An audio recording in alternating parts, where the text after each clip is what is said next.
అందరికీ నమస్కారం.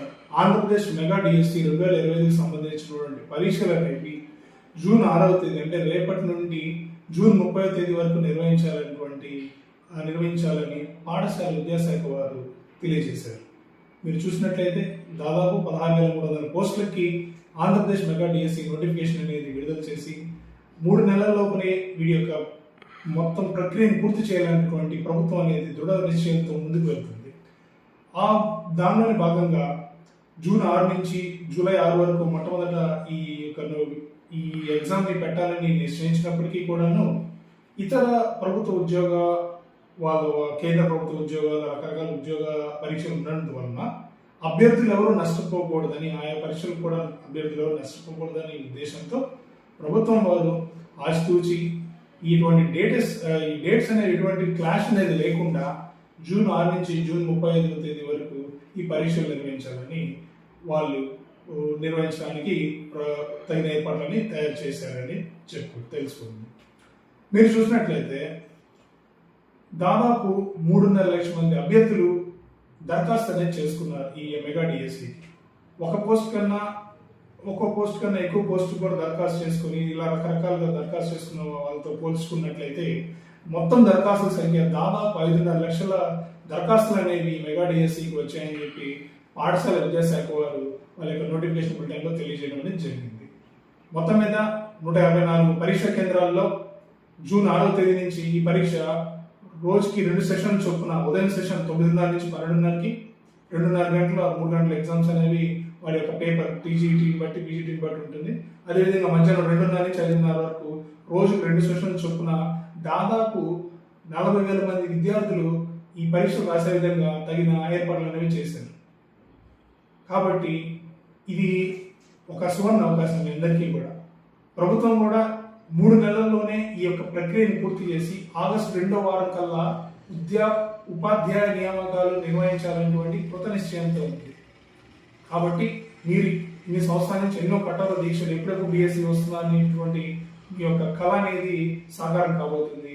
అందరూ కూడా ఎన్నో సంవత్సరాల నుంచి కఠోర సాధనతో లైబ్రరీల్లో స్టడీ సెంటర్లో మీ యొక్క సాధన అనేది చేసుంటారు. ఇప్పుడు మీరు వీటిని మీ యొక్క మీ మైండ్ సెట్ని చాలా కామ్గా ఉంచి ఈ పరీక్ష రాయాల్సినటువంటి అవసరం ఎంతైనా ఉంది. రేపటి నుంచి జరుగుతున్నాయి కాబట్టి ఈ యొక్క ఎగ్జామ్స్ ఎప్పుడెప్పుడు ఏంటనేది షెడ్యూల్ అనేది రిలీజ్ చేసింది. అదేవిధంగా మీకు ఎప్పుడు ఏ ఎగ్జామ్ ఉంటుంది అనేది కూడా మీ యొక్క మొబైల్ నెంబర్కి మెసేజ్ రూపంలో ఇప్పుడు వాట్సాప్ గవర్నెన్స్ ద్వారా మీకు ప్రతిదీ ఎప్పుడు ఎగ్జామ్ డేట్ అనేది కూడా ఉంటుంది అనేది కూడా మీ యొక్క మొబైల్కి తెలియజేసే విధంగా వాళ్ళు తగిన సాంకేతికతను కూడా రూపొందించారని చెప్పి ప్రభుత్వం తెలియజేసింది అనమాట. కాబట్టి మీ యొక్క మైండ్ సెట్ అనేది చాలా కీలకం ఇక్కడ.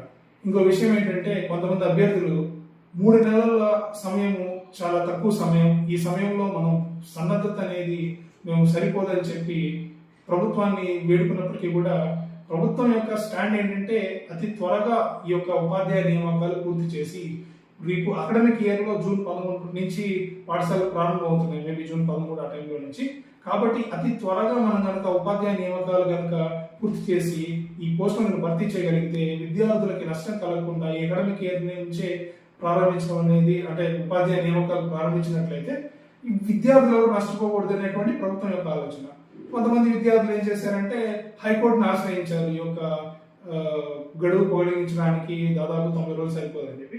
కానీ హైకోర్టు వారు కూడా ఈ సమయంలో మేము ఎటువంటి జోక్యం చేసుకోమని చెప్పడంతో హైకోర్టు అనేది ప్రభుత్వానికి గ్రీన్ సిగ్నల్ ఇచ్చినట్లయింది. కాబట్టి ప్రభుత్వం అనేది అన్ని ఏర్పాట్లు అయితే చేసేసింది. రేపటి నుంచి పరీక్షలు అనేవి మొదలవుతున్నాయి. మీరందరూ కూడా ఇప్పుడు చాలా కామ్ మైండ్ సెట్తో ఉండండి. రేపటి నుంచి పరీక్షలు వస్తాయి, ఒక్కో స్లాట్ ఉంటుంది, ఒక్కో స్లాట్లో డిఫరెంట్ ఎగ్జామ్స్ అనేవి మీకు ఉంటాయి. ఇప్పుడే స్లాట్ అనేది మీకు నోటిఫికేషన్ రూపంలో వస్తుంది. మీరు చాలా పాజిటివ్ మైండ్ సెట్తో ఉండి ప్రతి క్వశ్చన్ని క్షుణ్ణంగా పరిశీలించి ఆప్షన్ ఎలిమినేషన్ స్ట్రాటజీని ఉపయోగించి ప్రతి ప్రశ్నని మీరు ఆన్సర్ చేయడానికి ప్రయత్నించండి. ఈ ఎగ్జామ్లో నెగిటివ్ మార్కింగ్ లేని కారణంగా ప్రతి ప్రశ్నకి మీరు ఈ సమాధానం గుర్తించడం వల్ల ఈ యొక్క అవకాశాలు అనేవి, మీ క్వాలిఫై అయ్యే అవకాశాలు అనేవి మీకు పెరుగుతాయి అన్నమాట. మీరు మొట్టమొదట ఈజీ క్వశ్చన్స్ వైపు వెళ్ళండి, తర్వాత యావరేజ్ క్వశ్చన్స్, తర్వాత డిఫికల్ట్ క్వశ్చన్ అనేది మీకు డిఫికల్ట్గా ఉంటే అందరికీ డిఫికల్ట్గా ఉండొచ్చు. కాబట్టి మీరు పాజిటివ్ మైండ్ సెట్తో ఒక ఒక ఆలోచనాత్మకంగా వ్యవహరించి ఇప్పటిదాకా మీరు చేసిన సన్నద్ధత మీద మీ యొక్క కాన్ఫిడెన్స్ అనేది ఉంచి మీరు ఈ ఎగ్జామినేషన్ రావాల్సిందిగా నేను సలహా ఇస్తున్నాను. ఇంకో విషయం ఏంటంటే ఒక్కొక్క స్లాట్లో ఒక్కొక్క పేపర్ ఉంటుంది. ఒక్కొక్క పేపర్ మోడరేట్ లెవెల్లో ఉండొచ్చు, ఒకటి ఈజీ లెవెల్లో ఉండొచ్చు, ఇంకోటి డిఫికల్ట్ లెవెల్లో ఉండొచ్చు. రకరకాలుగా ఉంటాయి పేపర్స్ అనేవి. కాబట్టి ఒక పేపర్లో ఈజీగా ఉంది, ఇంకో పేపర్ డిఫికల్ట్గా ఉంటుందని చెప్పడానికి లేదు.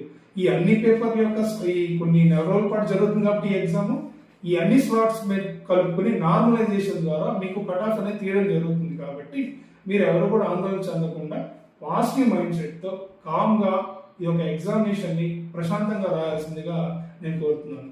అదేవిధంగా ఎగ్జామినేషన్ సెంటర్స్ సంబంధించినట్లయితే దాదాపు 154 సెంటర్లు ఎగ్జామ్ జరుగుతుందని ప్రభుత్వం వారు చెప్పారు.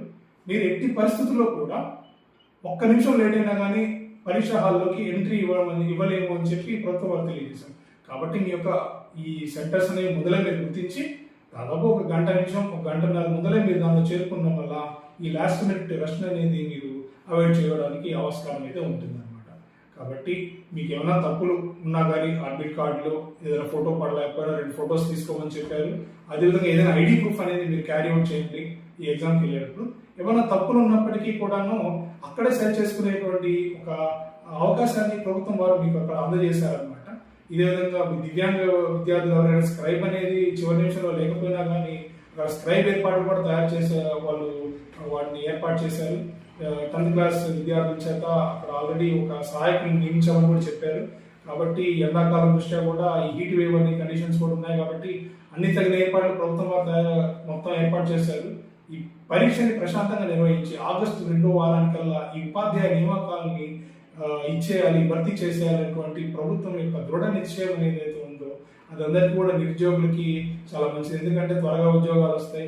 మీరందరూ కూడా ఇదివరకు ఏంటంటే ఎన్నో పరీక్షలు జరిగినా ఈ ప్రాసెస్ అనేది రిక్రూట్మెంట్ ప్రాసెస్ చాలా లేట్గా ఉండేది. బట్ ఇప్పుడు గవర్నమెంట్ అనేది చాలా క్విక్గా 3 నెలల లోపలే కంప్లీట్ చేయాలని చెప్పి చూడడం అనేది ఒక శుభపరిమాణం. కాబట్టి మీరు అందరూ కూడా చాలా జాగ్రత్తగా కాన్ఫిడెంట్గా రాయాలని కోరుకుంటూ అందరూ కూడా మీ యొక్క సన్నద్ధతని మీద డిపెండ్ అయ్యి మీరందరూ క్వాలిఫై అవ్వాలి, మీరందరికీ జాబులు రావాలని కోరుకుంటూ నేను ఆల్ ది బెస్ట్ తెలియజేస్తున్నాను. అదేవిధంగా ఇలాంటి మరిన్ని సమాచారం కోసం మా యొక్క ఛానల్ని లైక్ చేయండి, షేర్ చేయండి, సబ్స్క్రైబ్ చేయండి అని కోరుకుంటున్నాను. నమస్కారం.